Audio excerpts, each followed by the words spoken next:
बिस्मिल्लाहिर्रहमानिर्रहीम। या वदूदो सल्ले अला सय्यिदिना मुहम्मदिन व आलिहि व सहाबिहि इन्नका रहीमुन मजीद।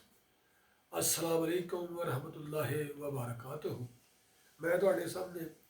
किस्सा सोनी महिवाल पेश कर रहा। अज किस्सा सोनी महिवाल का पार्ट 6 6वां हिस्सा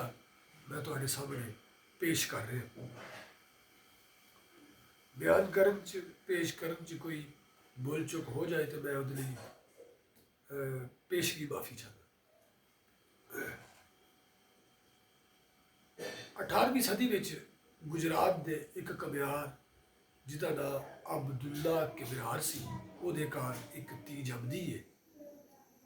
वो धी जमदिया बड़ी सोहनी हुंदी है, तो उहदी सोहने होण तो ही उहदा नाम जिहड़ा है वो सोहनी रख दिता जाता है। वो जो जवानी च पहुँचती है तो वो एक हुस्न जमाल का पैकर बन जाती है। तो वो अपने वालिद दे नाल मिट्टी के जरूफ ते भांडे बनाना शुरू कर देती है। सोहने जिहड़े भांडे बनाती है वो बड़े सोहने दिल नूं भाण वाले भांडे वो बनाती है।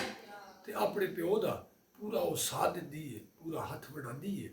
तो वो उहदी विक्री करती है भांडियां की। तो इहदे नाल ही उन्होंने घर का जिहड़ा है वो सिलसिला आबो पानी का चलदा। सोहने दे प्यो की जिहड़ी हट्टी है वो राम प्यारी महल के कोल दरिया के कंढे ते मौजूद सी, वाकिया सी। सोहनी जिहड़ी है वो इन्नी इस कदर हसीन सी, एडी वो सोहनी सी कि उहदे हुसन का चर्चा जिहड़ा है वो दूर दराज तक मशहूर सी। इज्जत बेग बुहारे दे मिर्जे एक बड़े बड़े ताजर ते मालदार का पुत्र सी। मिर्जे दे औलाद नहीं सी है। उन्होंने किसी ने दसिया कि इत्थे एक अल्लाह का बंदा इत्थे गार दे विच रहिंदा है, तू अगर तो कोई जाए उत्थे उहदे हजूर हाजिर होए तो उहदी बिनती करे तो वो तेरे लिए अल्लाह अगे दुआ करे तो अल्लाह तन्नू पुत्र औलाद दे देगा।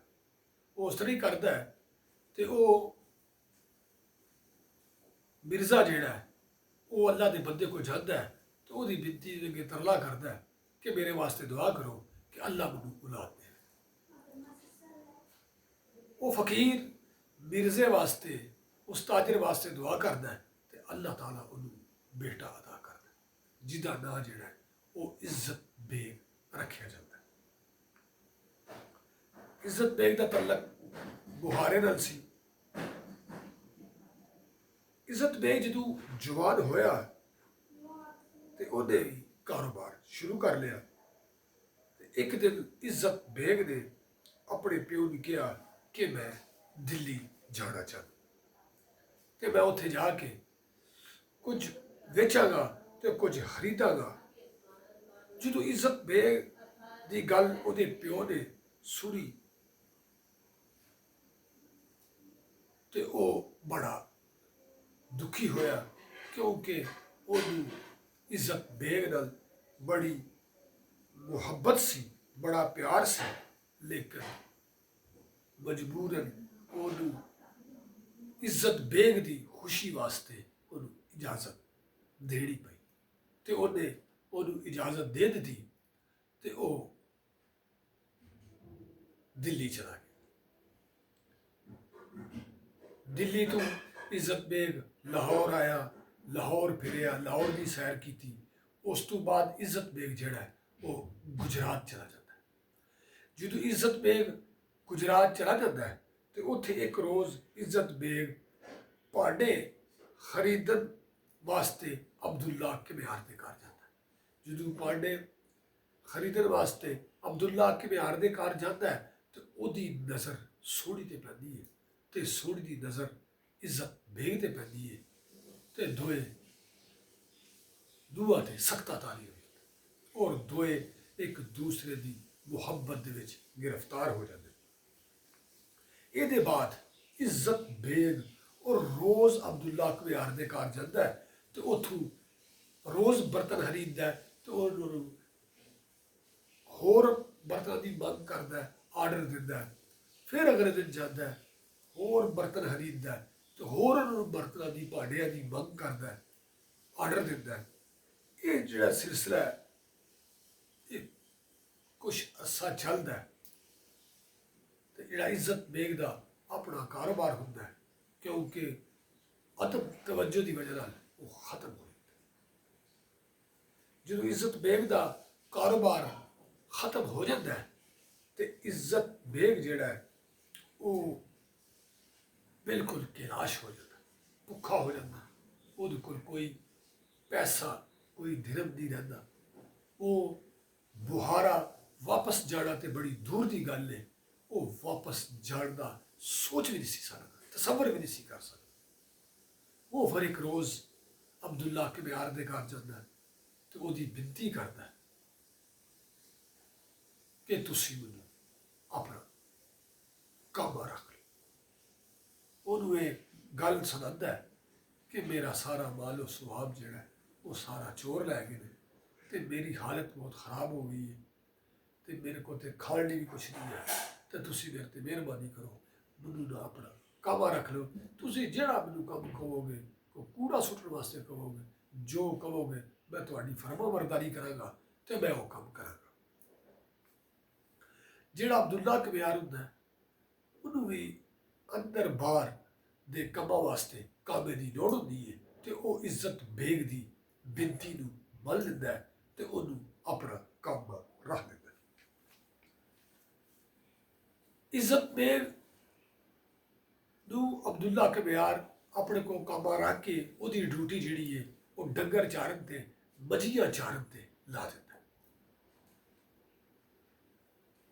ਤੇ ਇੱਜ਼ਤ ਬੇਗ ਜਿਹੜਾ ਹੈ ਉਹ ਸੋਹਣੀ ਦੇ ਕਾਰ ਕੋਲ ਹੀ ਰਹਿਣਾ ਵਸਣਾ ਸ਼ੁਰੂ ਕਰ ਦਿੰਦਾ ਹੈ। ਉਸ ਇਲਾਕੇ 'ਚ ਜਿਹੜਾ ਬੰਦਾ ਡੰਗਰ ਸੰਭਾਲਦਾ, ਮੱਝੀਆਂ ਚਾਰਦਾ, ਉਹਨੂੰ ਲੋਕ ਮਹੀਵਾਲ ਕਹਿੰਦੇ ਨੇ। ਤੇ ਇੱਜ਼ਤ ਬੇਗ ਜਿਹੜਾ ਹੈ, ਇੱਜ਼ਤ ਬੇਗ ਦਾ ਤੇ ਲੋਕ ਭੁੱਲ ਗਏ ਤੇ ਉਹਨੂੰ ਲੋਕ ਮਹੀਵਾਲ, ਲੋਕਾਂ ਨੇ ਮਹੀਵਾਲ ਕਹਿਣਾ ਸ਼ੁਰੂ ਕਰ ਦਿੱਤਾ ਤੇ ਉਹ ਮਹੀਵਾਲ ਦੇ ਨਾਂ ਤੋਂ ਹੀ ਮਸ਼ਹੂਰ ਹੋ ਗਿਆ। ਸੋਹਣੀ ਤੇ ਮਹੀਵਾਲ ਦੀ ਇਸ਼ਕ ਮੁਹੱਬਤ ਦੀ ਦਾਸਤਾਨ ਜਿਹੜੀ ਹੈ ਉਹ ਉਹਦੇ ਮਾਪੇ ਨੂੰ ਨਹੀਂ ਬਲਕਿ ਦੂਰ ਦਰਾਜ਼ ਤੱਕ ਜਿਹੜੀ ਹੈ ਉਹ ਫੈਲ ਜਾਂਦੀ ਹੈ। ਜਿਹੜਾ ਸੋਹਣੀ ਦਾ ਬਾਪ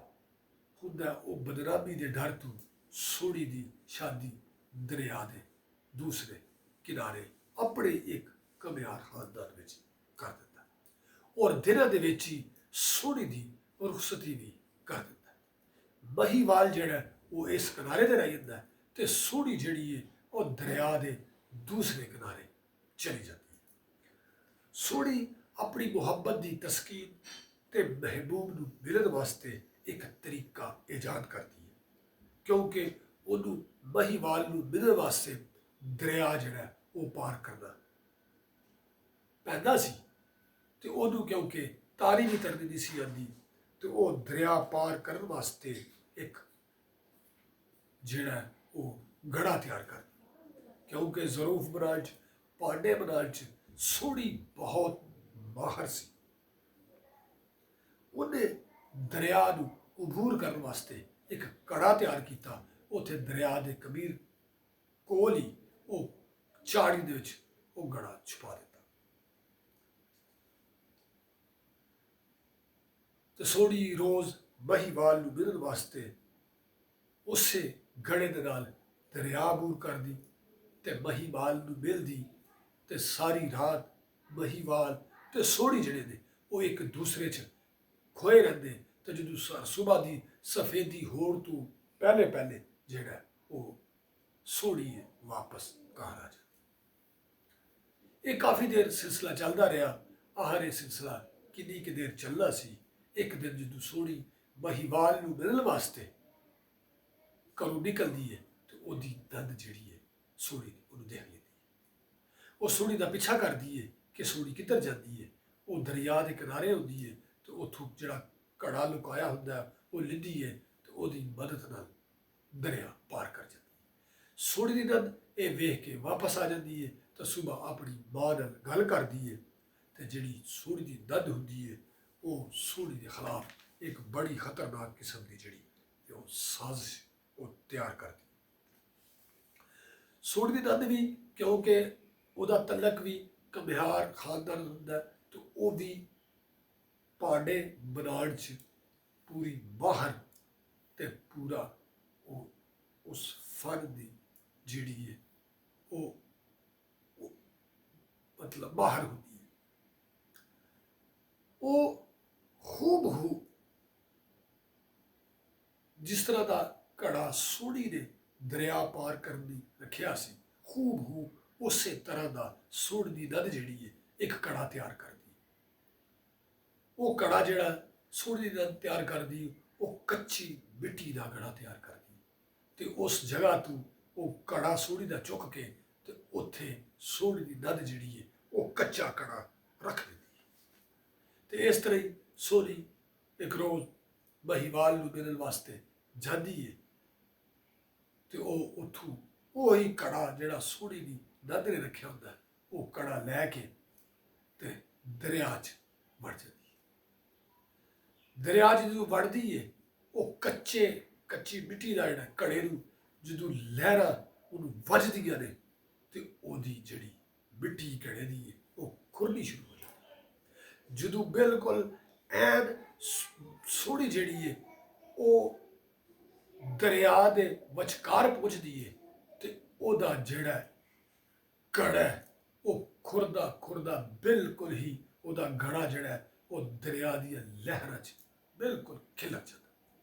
ਜਦੋਂ ਸੋਹਣੀ ਡੁੱਬਣ ਲੱਗਦੀ ਹੈ ਤਾਂ ਸੋਹਣੀ ਜਿਹੜੀ ਹੈ ਉਹ ਮਹੀਵਾਲ ਨੂੰ ਪੁਕਾਰਦੀ ਹੈ, ਨਾਰੇ ਮਾਰਦੀ ਹੈ, ਉਹ ਰੋਂਦੀ ਹੈ। ਮਹੀਵਾਲ ਜਿਹੜਾ ਉਹ ਦਰਿਆ ਦੇ ਦੂਸਰੇ ਕਿਨਾਰੇ ਸੋਹਣੀ ਦਾ ਇੰਤਜ਼ਾਰ ਕਰ ਰਿਹਾ ਹੁੰਦਾ। ਜਦੋਂ ਉਹ ਸੋਹਣੀ ਦੀ ਆਵਾਜ਼ ਸੁਣਦਾ ਉਹਦੇ ਨਾਰਿਆਂ ਦੀ ਤੇ ਮਹੀਵਾਲ ਵੀ ਦਰਿਆ 'ਚ ਛਾਲ ਮਾਰ ਦਿੰਦਾ। ਬਦਕਿਸਮਤੀ ਨਾਲ ਮਹੀਵਾਲ ਨੂੰ ਵੀ ਤੈਰਨਾ ਨਹੀਂ ਆਉਂਦਾ ਤੇ ਦੋਨੋਂ ਸੋਹਣੀ ਤੇ ਮਹੀਵਾਲ ਜਿਹੜੇ ਨੇ ਉਹ ਦਰਿਆ ਦੇ ਵਿੱਚ ਡੁੱਬ ਜਾਂਦੇ ਨੇ। ਮੁਹੱਬਤ ਕਰਨ ਵਾਲਾ ਜੋੜਾ ਦਰਿਆ ਦੀਆਂ ਡੂੰਘਾਈਆਂ ਵਿੱਚ ਡੁੱਬ ਕੇ ਆਸ਼ਕਾਂ ਦੀ ਪਾਕੀਜ਼ਾ ਮੁਹੱਬਤ ਜਿਹੜੀ ਹੈ ਉਹ ਤਾਰੀਖ ਦੇ ਸਫਾਤ ਵਿੱਚ ਹਮੇਸ਼ਾ ਲਈ ਜਿਹੜੀ ਹੈ ਉਹ ਅਮਰ ਹੋ ਜਾਂਦੀ। ਸੋਹਣੀ ਤੇ ਮਹੀਵਾਲ ਦਾ ਜਿਹੜਾ ਬਾਜ਼ਾਰ ਹੈ ਉਹ ਸਿੰਧ ਦੇ ਇੱਕ ਜਿਹੜਾ ਇਲਾਕਾ ਹੈ ਸ਼ਹਦਾਦਪੁਰ ਉੱਥੇ ਮੌਜੂਦ ਹੈ। ਸੋਹਣੀ ਦਾ ਜਿਹੜਾ ਬਾਜ਼ਾਰ ਹੈ ਉਹ ਬਾਈ ਸੋਹਣੀ ਦੇ ਇਲਾਕੇ ਵਿੱਚ ਹੈ ਤੇ ਮਹੀਵਾਲ ਦਾ ਬਾਜ਼ਾਰ ਜਿਹੜਾ ਹੈ ਉਹ ਸ਼ਹਦਾਦਪੁਰ ਸ਼ਹਿਰ 'ਚ ਮੌਜੂਦ ਹੈ। ਮੈਂ ਜਿਹੜਾ ਤੁਹਾਡੇ ਸਾਹਮਣੇ ਕਿੱਸਾ ਸੋਹਣੀ ਮਹੀਵਾਲ ਦਾ ਅੱਜ ਪਾਰਟ 6ਵਾਂ ਹਿੱਸਾ ਜਿਹੜਾ ਹੈ ਉਹ ਮੈਂ ਪੇਸ਼ ਕਰ ਰਿਹਾ ਉਹ ਇਹ ਲਿਖਿਆ ਹੈ ਸੈयद ਫਜ਼ਲ ਸ਼ਾਹ ਸਾਹਿਬ ਨੇ। ਸੈयद ਫਜ਼ਲ ਸ਼ਾਹ ਸਾਹਿਬ ਨੇ ਇਹ ਕਿੱਸਾ ਇੱਕ ਲੰਬੀ ਤਵੀਲ ਨਜ਼ਮ ਦੀ ਸ਼ਕਲ ਵਿੱਚ ਲਿਖਿਆ ਹੈ। ਫਜ਼ਲ ਸ਼ਾਹ ਸਾਹਿਬ 19ਵੀਂ ਸਦੀ 1827 ਦੇ ਵਿੱਚ ਨਵਾਂਕੋਟ ਲਾਹੌਰ ਦੀ ਬਸਤੀ 'ਚ ਜੰਮੇ ਤੇ 1890 ਵਿੱਚ ਨਵਾਂਕੋਟ ਲਾਹੌਰ ਦੀ ਬਸਤੀ 'ਚ ਉਹਨਾਂ ਦਾ ਵਿਸਾਲ ਹੋਇਆ ਤੇ ਉਹਨਾਂ ਦਾ ਜਿਹੜਾ ਮਜ਼ਾਰ ਹੈ ਉਹ ਵੀ ਮੁਲਤਾਨ ਰੋਡ ਲਾਹੌਰ ਮੌਜੂਦ ਹੈ। ਬਿਆਨ ਕਰਨ 'ਚ ਪੇਸ਼ ਕਰਨ 'ਚ ਅਗਰ ਕੋਈ ਭੁੱਲ ਹੋ ਜਾਏ ਤੇ ਮੈਂ ਉਹਦੀ ਪੇਸ਼ਗੀ ਮਾਫੀ ਚਾਹੁੰਦਾ। ਸੋਹਣੀ ਦੀ ਮਾਂ ਆਪਣੀ ਮਾਂ ਨੂੰ ਜਦੋਂ ਜਵਾਬ ਦਿੰਦੀ ਹੈ ਤੇ ਫਜ਼ਲ ਸ਼ਾਹ ਸਾਹਿਬ ਕੀ ਲਿਖਦੇ ਨੇ, ਕਹਿੰਦੇ ਨੇ ਔੜਕ ਮਾਂ ਨੂੰ ਆਖਿਆ ਸੋਹਣੀ ਨੇ, ਔੜਕ ਮਾਂ ਨੂੰ ਆਖਿਆ ਸੋਹਣੀ ਨੇ, ਜਬੇ ਮੱਝ ਨਾ ਕੁਝ ਖਤਾ ਮਾਈ, ਇਸ਼ਕਾ ਦੱਸੇ ਵਾਰ ਵਾਰ ਮੈਨੂੰ, ਤੇਰੇ ਇਸ਼ਕ ਦੀ ਖਬਰ ਨਾ ਕਾਮ ਆਈ, ਬੇਤਕਸੀਰ ਤਾਈ ਬੁਰਾ ਬੋਲੀ ਆ, ਬੇਤਕਸੀਰ ਤਾਈ ਬੁਰਾ ਬੋਲੀ ਏ, ਨਾਲੇ ਦੇਦੀ ਹੈ ਬੁਰੀ ਦੁਆ ਮਾਈ, ਪਿਆਰੀ ਦੀਵ ਨੂੰ ਚੂਰੀਆਂ ਲਾਉਂਦੀ ਏ, ਭਾਵੇਂ ਹੋਰ ਨੇ ਲਿਆ ਚੁਰਾ ਮਾਈ, ਕੀ ਕੁਝ ਰੰਗ ਆਹਾ ਕਿਤਨੇ ਕਦ ਹਿਸੀ, ਕਦ ਕਿਸ ਦੇ ਵਿੱਚ ਤੂੰ ਰਾਖਿਆ ਪਾ ਮਾਈ, ਸ਼ਾਲਾ ਹੱਥ ਸੜੇ ਉਹ ਜੋ ਇਸ਼ਕਾ ਤੇਰੇ, ਜੇ ਮੈਂ ਖੋਲ ਡਿਠਾ ਹੱਥ ਲਾ ਮਾਈ, ਜਾਂ ਉਹ ਖਾਣ ਵਾਲੀ ਤੇਰੀ ਚੀਜ਼ ਆਹ, ਜਾਂ ਉਹ ਵਰਤਨੇ ਦੇ ਵਿੱਚ ਆ ਮਾਈ, ਨਾਲ ਕਾਮਿਆਂ ਦੇ ਕਿਉਂ ਕਰ ਲਾਇਆ ਮੈਂ, ਇਹ ਵੀ ਖੋਲ ਕੇ ਹਾਲ ਸੁਣਾ ਮਾਈ। ਮੈਨੂੰ ਅਬੜੀਏ ਕੀ ਪਰਵਾਹ ਸੀ, ਮੈਨੂੰ ਅਬੜੀਏ ਕੀ ਪਰਵਾਹ ਸੀ, ਕਰਦੀ ਇਹ ਲੁਕਾ ਛੁਪਾ ਮਾਈ, ਲੈਂਦੀ ਰੂਬਰੂ ਜੇ ਮੈਨੂੰ ਲੋੜ ਹੁੰਦੀ, ਨਾ ਸੀ ਤੁਧ ਥੀ ਕੁਝ ਲੁਕਾ ਮਾਈ। ਤੂੰ ਬਿਓਜਰੀਆ ਨੂੰ ਝੂਠੇ ਉਜ਼ਰ ਦੇਵੇ, ਤੂੰ ਬਿਓਜਰੀਆ ਨੂੰ ਝੂਠੇ ਉਜ਼ਰ ਦੇਵੇ, ਉੱਚੀ ਬੋਲੀ ਦਮ ਤੂੰ ਪਾ ਬਾਹੀ, ਵੇਦਨ ਆਪਣੇ ਜੀਉ ਦੀ ਦਸ ਮੈਨੂੰ, ਵੇਦਨ ਆਪਣੇ ਜੀਉ ਦੀ ਦਸ ਮੈਨੂੰ, ਭਾਵੇਂ ਬੈਠੀ ਹੈ ਕੁਝ ਤੂੰ ਖਾ ਬਾਈ,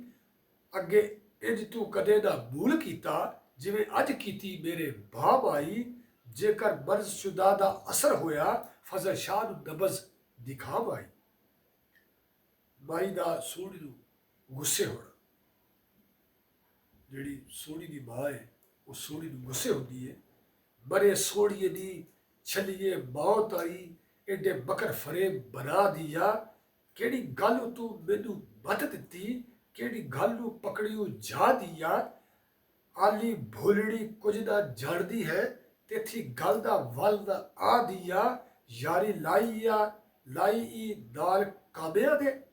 ਵੇਖਿਆ ਕੀ ਹੋਸੀ ਤੇਰੇ ਭਾ ਦੀਆ, ਚਾਦਰ ਸਤਰ ਹਯਾ ਦੀ ਚਾਕ ਕਰਕੇ, ਪਿੱਛੇ ਚਾਕ ਫਿਰੇ ਮੁਬਤਲਾ ਦਿਆ, ਜਾਗ ਫਜ਼ਲ ਥੀ ਕਹਿਰ ਨਜ਼ੂਲ ਹੋਸੀ, ਸਦ ਕੇ ਦਸਿਆ ਹੀ ਬਾਪ ਮੁਕਾ ਦਿਆ।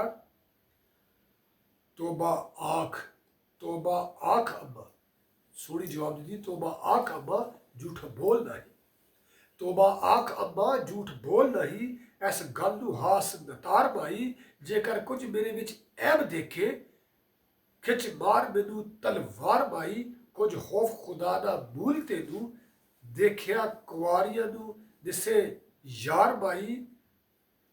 ਕਿਤੇ ਅੱਖੀਆਂ ਪਰਤਦਾ ਵੇਖਿਆ ਸੀ, ਸ਼ਰਮਸਾਰ ਬਾਈ, ਦੇਵੇ ਦੋਸ਼ ਪਈ ਬੇਦੋਸ਼ ਤਾਈ, ਭਲਾ ਗੈਬ ਦੇ ਬਾਜ ਦਾ ਮਾਰ ਬਾਈ, ਫਜ਼ਲ ਸ਼ਾਹ ਤੂੰ ਪੁੱਛ ਅਹਵਾਲ ਮੇਰਾ, ਜੇਕਰ ਨਹੀਂ ਤੈਨੂੰ ਇਤਬਾਰ ਬਾਈ, ਫਜ਼ਲ ਸ਼ਾਹ ਤੂੰ ਪੁੱਛ ਅਹਵਾਲ ਮੇਰਾ, ਜੇਕਰ ਨਹੀਂ ਤੈਨੂੰ ਇਤਬਾਰ ਬਾਈ। ਮਾਂ ਜਿਹੜੀ ਹੈ ਸੋਹਣੀ ਦੀ ਜਵਾਬ ਦਿੰਦੀ ਹੈ, ਤੇਰੀ ਗੱਲ ਤਮਾਮ ਮੈਂ ਜਾਣਦੀ ਹਾਂ, ਤੇਰੀ ਗੱਲ ਤਮਾਮ ਮੈਂ ਜਾਣਦੀ ਹਾਂ, ਗੱਲਾਂ ਨਾਲ ਨਾ ਪਈ ਵਸਾ ਦਿਆ, ਹੰਸਾਰੀਏ ਕਵਾਰੀਏ ਢਾਰੀਏ ਦੀ, ਦੀਆ ਬੇਟੀਏ ਦੇ ਕਰੇ ਰਾਹ ਦਿਆ, ਪਈ ਮੁਖ ਸਵਾਰ ਕੇ ਕਰੇ ਗੱਲਾਂ, ਮੈਥੋਂ ਐਸੀਆਂ ਸਿੱਖ ਕੇ ਚਾਹ ਦਿਆ, ਪਈ ਮੁਖ ਸਵਾਰ ਕੇ ਕਰੇ ਗੱਲਾਂ, ਮੈਥੋਂ ਐਸੀਆਂ ਸਿੱਖ ਕੇ ਜਾ ਦਿਆ, ਬੁੱਠ ਪਿਆ ਤੇਰਾ ਨਜ ਜਮਣਾ ਦੀ, ਪਤ ਸਟੀ ਹੋਈ ਸਾਡੀ ਲਾ ਦਿਆ, ਨੀ ਤੂੰ ਹਵਨ ਚਾਇਆ ਲੋੜਦੀ ਹੈ, ਅੱਜ ਕੱਲ ਕਰਸਾਂ ਤੇਰਾ ਵਿਆਹ ਦਿਆ, ਫਜ਼ਲ ਸ਼ਾਹ ਦੀ ਕਸਮ ਦਾ ਝੂਠ ਬੋਲੂ, ਮੈਨੂੰ ਸੋਹਣੇ ਦੀ ਲਾਇਆ ਹੀ ਧਾ ਦਿਆ, ਫਜ਼ਲ ਸ਼ਾਹ ਦੀ ਕਸਮ ਦਾ ਝੂਠ ਬੋਲੂ, ਮੈਨੂੰ ਸੋਹਣੀਏ ਲਾਇਆ ਹੀ ਧਾ ਦਿਆ। ਅੱਗੋਂ ਸੋਹਣੀ ਜਿਹੜੀ ਉਹ ਜਵਾਬ ਦਿੰਦੀ ਹੈ, ਸੋਹਣੀ ਰੋ ਕਿਆ ਹੈ ਜ਼ਾਲਮੇ ਦੀ, ਸੋਹਣੀ ਰੋ ਕਿਆ ਹੈ ਜ਼ਾਲਮੇ ਦੀ, ਮੈਨੂੰ ਸਾੜਦਾ ਹੀ ਬੰਦੇ ਹਾਲ ਮਾਈ, ਇਸ ਗੱਲ ਆਖਣੂ ਸੰਗੜੀ ਹੈ, ਬੋਲ ਮੁਖ ਸੰਭਾਲ ਮਾਈ, ਜੋ ਕੁਛ ਨਹੀਂ ਕਰਨੀ ਕਿਸੇ ਨਾ ਕੀਤੀ, ਅੱਜ ਕਰ ਲੈ ਤੂੰ ਮੇਰੇ ਨਾਲ ਮਾਈ, ਕੁਝ ਖਾ ਮਰਸਾ ਤੇਰੀਆਂ ਬੋਲੀਆਂ ਤੂੰ, ਹੋਰ ਜਾਲ ਮਾਈ, ਹੁਣ ਦੇ ਨਾ ਖਸੜੀ ਨਾ ਖਸਮੜੀ ਖਸਬ ਮੈਨੂੰ, ਹੁਣ ਦੇ ਨਾ ਖਸਮੜੀ ਖਸਬ ਮੈਨੂੰ, ਪਹਿਲੇ ਦੱਸਿਓ ਹੀ ਮਹੀ ਵਾਲ ਬਾਈ, ਕਿਵੇਂ ਨਗਰ ਜ਼ਮੀਨ ਦਾ ਭੁੱਲ ਗਈ ਏ, ਨਾ ਇਹ ਝੂਠ ਸੰਦੀ ਅੱਗ ਬਾਲ ਬਾਈ, ਇੰਨਾ ਬੋਲੀਆ ਤੂੰ ਮਰ ਜਾਣ ਲਗਾ, ਮੇਰਾ ਆਨ भेजा हुण काल बाई फजल शाह सोड़ी यार नाल मती फजल शाह सोड़ी यार नाल मती बहीवाल कूके वाल वाल बाई फजल शाह सोड़ी यार नाल मती बहीवाल कूके वाल वाल बाई तेरा हाल हवाल मालूम मैनू मां कहती है तेरा हाल हवाल मालूम मैनू बस रो दे विच न आ दिया जेकर मौत आवे तेरे जिया नू जेकर मौत आवे तेरे जिया नू मापे लियाउंदे नी शुक्र बजा भी दिया तेरा हाल मालूम तेरा हाल हवाल मालूम मैनू बस रो दे विच न आ दिया जेकर मौत आवे तेरी जिया नू मापे लियाउंदे शुक्र बजा दिया ਇਹ ਵੀ ਬਕਰ ਫਰੇਬ ਕਮਾਲ ਤੇਰਾ ਜਿਹੜਾ ਰੋਣ ਅਤੇ ਪਾਇਓ ਤਾ ਦੀਆ ਤੁਧ ਜਈਆ ਦਾ ਡਰ ਬਲਾਈਆ ਤੂੰ ਰਾਤੀ ਚੀਰ ਵੱਜਣ ਦਰਿਆ ਦੀਆ ਐਵੇਂ ਜਾਣਦੀ ਹਾਂ ਮੈਂ ਵੀ ਮਾਂ ਤੇਰੀ ਮੈਨੂੰ ਨੈਣ ਨਾ ਪਈ ਦਿਖਾ ਦੀਆ ਰਾਤੀ ਬਾਪ ਤੇਰੇ ਤਾਈ ਖਬਰ ਕਰਸਾਂ ਰਾਤੀ ਬਾਪ ਤੇਰੇ ਤਾਈ ਖਬਰ ਕਰਸਾਂ ਜਦੋਂ ਦੱਸਿਆ ਤਦ ਵਜਾ ਦੀਆ ਤੈਨੂੰ ਜਾਣਦੀ ਹਾਂ ਕਾਰੇ ਹੱਥੀਏ ਦੀ ਗੱਲਾਂ ਨਾਲ ਪਈ ਠਗਾ ਦਿਆ ਬਹੀਵਾਲ ਨੂੰ ਚਾਰ ਜਵਾਬ ਦੇਸਾਂ ਜਦੋਂ ਲਿਆਸੀ ਬਈਆ ਚਰਾ ਦਿਆ ਅੰਗ ਸਾਗ ਕਬੀਲੜਾ ਕੀ ਸਾਡਾ ਕਿਹੜੇ ਦੇਸ਼ ਦੀ ਉਹ ਬਲਾ ਦਿਆ ਫਜ਼ਲ ਰੱਬ ਦੇ ਥੀ ਕੱਲ ਲੈ ਵੇਸੀ ਬਹੀਵਾਲ ਵਾਲਾ ਤੇਰਾ ਚਾਹ ਦਿਆ ਚੋਰ ਚਿੱਤਰ ਵਾਂਗੂ ਲਤਰ ਕਰੇ ਚੋਰ ਚਤਰ ਵਾਂਗੂ ਲਤਰ ਕਰੇ ਸਾਰੇ ਸਤਰ ਹਯਾ ਗਵਾ ਦਿਆ ਸੋਹਣੀ ਜਿਹੜੀ ਹੈ ਉਹ ਅੱਗੋਂ ਫਿਰ ਜਵਾਬ ਦਿੰਦੀ ਆਪਣੀ ਮਾਂ ਨੂੰ ਅੱਗੇ ਨਹੀਂ ਤਾਂ ਹਾਲ ਤਹਿਕੀਕ ਹੋਇਆ ਹੁਰਮਤਦਾਰ ਰਸੂਲ ਖੁਦਾ ਬਾਈ ਅੱਗੇ ਨਹੀਂ ਤਾਂ ਹਾਲ ਤਹਿਕੀਕ ਹੋਇਆ ਹੁਰਮਤਦਾਰ ਰਸੂਲ ਖੁਦਾ ਬਾਈ ਰੱਖ ਸਦਕ ਯਕੀਨ ਦਾ ਹਾਰ ਸਾਗੀ ਬਹੀਵਾਲ ਤੂੰ ਜਾਨ ਫਿਦਾ ਬਾਈ ਬਹੀਵਾਲ ਤੂੰ ਜਾਨ ਫਿਦਾ ਬਾਈ ਦੁਰੂ ਲੇਖ ਜੋ ਇਸ ਦੇ ਨਾਲ ਮੇਰਾ ਦਸਾ ਕੂੜ ਤੂੰ ਧੀ ਹਟਾ ਬਾਈ ਤੇਰੇ ਬੋਲ ਮੈਂ ਪਾਲ ਵਿਖਾਲਸਾਂਗੀ ਮੇਰੇ ਜੀਵਨ ਇਸ ਦੇ ਬਸ ਹੋਰ ਨਾ ਪਈ ਸਤਾ ਬਾਈ ਤੇਰੇ ਬੋਲ ਮੈਂ ਪਾਲ ਵਿਹਾਲਸਾਂਗੀ ਬਸ ਹੋਰ ਨਾ ਪਈ ਸਤਾ ਬਾਈ ਮੇਰਾ ਜੀਣਾ ਇਸ ਦੇ ਨਾਲ ਹੋਸੀ ਜਿੱਦਾਂ ਦੱਸਦੀ ਹੈ ਮੈਨੂੰ ਚਾਹ ਬਾਈ ਫਜ਼ਲ ਯਾਰ ਪਿੱਛੇ ਮਰ ਜਾਵਸਾਂਗੀ ਸਾਡੇ ਜੀੜੇ ਥੀ ਚਿੱਤ ਚਾਹ ਬਾਈ ਮਾਂ ਦਾ ਅੱਗੂ ਫਿਰ ਸੁਣਦੀ ਝਿੜਕਣਾ ਐਵੇਂ ਪਾੜ ਨਾ ਪਈਏ ਸਮਾਨਤਾਈ ਸੁਣਦੀ ਮਾਂ ਕਹਿੰਦੀ ਏ ਐਵੇਂ ਪਾੜ ਨਾ ਪਈਏ ਸਮਾਨਤਾਈ ਅਜੇ ਸਿੱਖਦੀ ਹੈ ਵੱਲ ਯਾਰੀਆਂ ਦੀ ਪਿੱਛੇ ਚਾਕ ਦੇ ਮਰ ਕਬੂਲਣੀ ਹੈ ਸ਼ਰਮਾ ਸੋਹਣੀਏ ਕੁਲ ਉਤਾਰ ਬਾਈ ਤੂੰ ਤਾਂ ਲੱਜ ਸਾਡਲੀ ਲਾ ਸੁੱਟੀ ਬਗੜ ਹਸਨ ਦਾ ਦੀਆ ਕਵਾਰੀਆਂ ਦੀ ਆਪ ਜਾਨਸੀ ਗਏ ਜਦੋਂ ਤੁਧ ਤਾਈ ਪੈਣ ਆਣ ਹਵਾਰੀਆਂ ਬਾਰ ਦੀ ਮੈਨੂੰ ਸੋਹਣੀਏ ਨਾ ਪਰਵਾਹ ਆਹੀ ਇਹ ਪਰਵਾਹ ਪਿਆ ਨਾਲ ਡਾਰੀਆਂ ਦੀ ਫਜ਼ਲ ਸ਼ਾਹ ਦੇ ਨਾਲ ਪਿਆਰ ਪਾਇਓ ਡੁੱਬ ਸਟਿਓ ਦੀ ਵਾਈਆ ਸਾਰੀਆਂ ਦੀ ਸੋਹਣੀ ਜਿਹੜੀ ਉਹ ਜਵਾਬ ਦਿੰਦੀ ਹੈ ਯਾਰ ਕੀ ਪੀ ਸਦਾਵੜੀ ਹੈ ਜੇਕਰ ਜਾਨ ਕਹੇ ਬਹੀਵਾਲ ਬਾਈ ਮੇਰਾ ਰੱਬ ਰਹੀਮ ਤੇ ਹਾਸ ਕਾਬਾ ਜੇ ਈਮਾਨ ਕਹੇ ਬਹੀਵਾਲ ਬਾਈ ਵਾਲੀ ਵਾਰਸੀ ਦੋ ਜਹਾਨ ਅੰਦਰ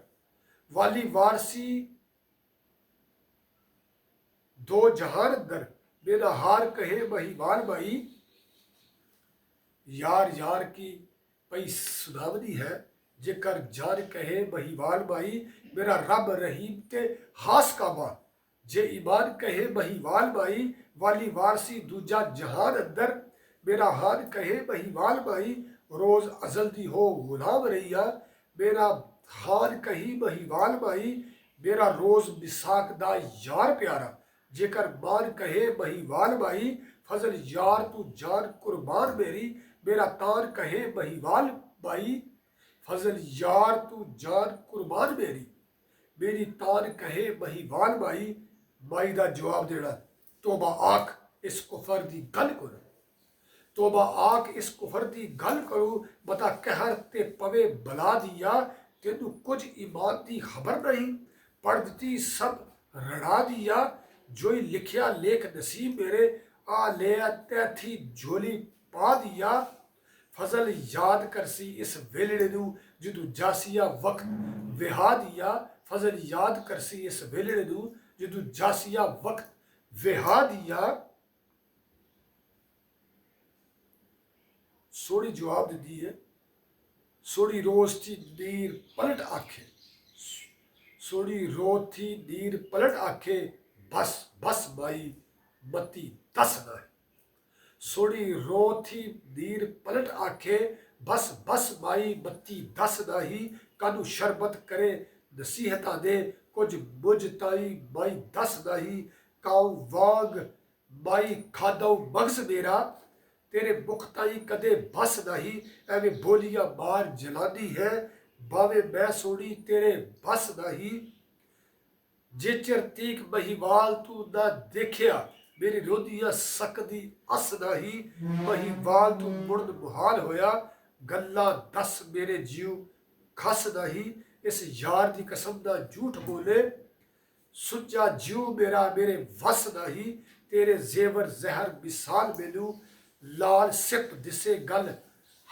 लाल सिप दसे गल हस नहीं जिधर देख लिए आह महिवाल दिसे असा कमले नू माई हस नहीं तीर गजब ते कहर कलोर वाले साडे मारने नू लक कस नहीं जान बुझ जी करे हवार मैनू हासिल कुछ तेनू बाज बस नहीं दिया बेटियां दे पर्दे फाश करने दिया बेटियां दे पर्दे फाश करने पता वालिया दे ऐसे जस नहीं जेकर फजल नू चाई गवाई है बदल कहर दे वांग हुड़ वस नहीं सोड़ी दे बाप नू पता लगना फिर कुछ जवाब ना माओ कीता कोलू उठ गई गुस्से नाल मैया आखे खाउना अन हराम होया जे चिर ना कड्डा महिवाल मिया कि तू गल सुन के तला घर आया कहर गजब दे नाल मलाल मिया घर आमदे नू मां सोड़ी दी दिती अग दे उत्ते अग बाल मिया चाक नहीं चुरावने रखे हुई आके बेड़िए दा चरवाल मिया कामे चाक गुलाम ते होर नौकर विरले होड़ ए नमक हलाल मिया दिया साफ जवाब दे साफ जवाब जा घर आवे मही चार जदू महिवाल मिया अज सोड़ी नू मैं भी मत दिती सगू बोलिया सु मंदे हाल मिया कर विया किते मता सोड़ी भी सटे कोड़ में दा नाम गाल मिया इतने विचू बाहू महिवाल आया इतने विचू बारू महिवाल आया मही चार के होश हाल मिया खुडी मोड़ने ते मही सब पिछे गरी आया पहुंचिया चालो चाल मिया महिवाल डिठा दोवे कहर मरे नाले कर बैठे कील काल मिया चोर यार तई आपे खड़क जादी गया समझे हाल मुहाल मिया बावे गल साडी जाहर हो गई दिता यार अज जमाल मिया फजल ख्याल ऐसे महिवाल आहा तला कहे आखी करके लाल मिया फजल ख्याल ऐसे महिवाल आहा तला कहे अखी करके लाल मिया अल्लाह ताला हमें आसानियाँ अता फरमाए और आसानियाँ तकसीम करने का शरफ अता फरमाए और अल्लाह ताला हमें बुजुर्गान दीन की सिफ़ात को अपनाने और उजागर करने और मुज़य्यन करने का शरफ और मर्तबा और मुकाम और शान अता फरमाए बुजुर्गान दीन की दुआ बरकत के साथ नूर वाले नूर वाले नूर वाले।